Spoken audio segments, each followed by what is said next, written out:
In the summer of 1896, Orville Wright lay bedridden with typhoid fever.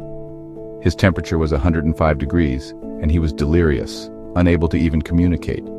His doctor told the family that there was nothing left that he could do, and all they could do now was pray. After several weeks, his condition improved enough that his brother Wilbur began to read to him throughout the day. One day in August, Wilbur read a news article to Orville about the death of Otto Lilienthal. Lilienthal was a German engineer who, for some 20 years, had been experimenting with human flight, even building a working glider that he would launch from a hilltop near his home. Unfortunately, his latest experiment had failed, resulting in his death. Wilbur and Orville discussed this tragedy and the prospect of humans being able to fly. They themselves were self-taught engineers, having designed and manufactured their own bicycle, called the Van Cleve, that they built and sold in a shop near their home. They began to read and study a book by Lilienthal where he described his fascination with birds. He said that his glider mimicked their flight characteristics.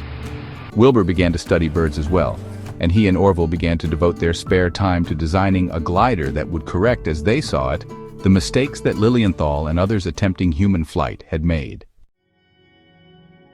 Orville wrote the Smithsonian Institution asking for copies of everything they had on attempts that had been made at human flight. He also wrote the National Weather Bureau and asked them for the perfect spot for launching a manned glider. This spot needed to be a hilltop, completely free of trees for half a mile around, and have a constant wind of at least 15 miles per hour. Because, as Wilbur always said, no bird soars in a calm. The Weather Bureau recommended the Kill Devil Hills at Kitty Hawk, North Carolina. The two brothers set out for Kitty Hawk in the summer of 1900 with a test glider. Wilbur was 33 years old and Orville was 29.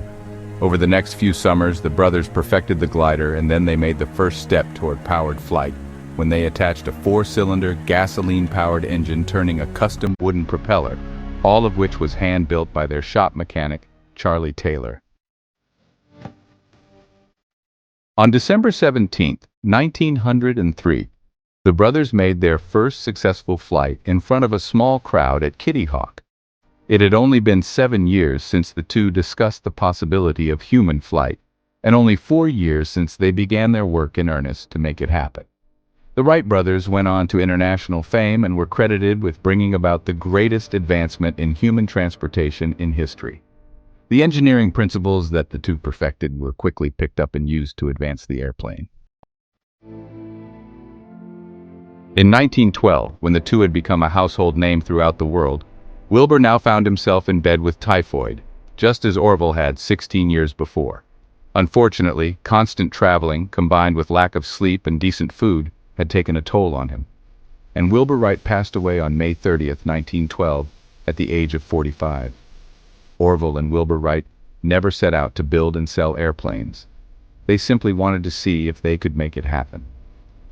The entire Wright family was a close-knit, highly intelligent clan, and yet they all possessed a quiet humbleness that contrasted the world-changing events that they were responsible for. In May of 1910, Orville realized that their father, a minister known as the Bishop, was the only family member who had yet to fly in the airplane. At 82 years old, he would become the oldest person in the world to fly at that point. He did so without hesitation. Orville later said that as they were 350 feet above an Ohio field, all his father kept saying was, "Higher, Orville, higher."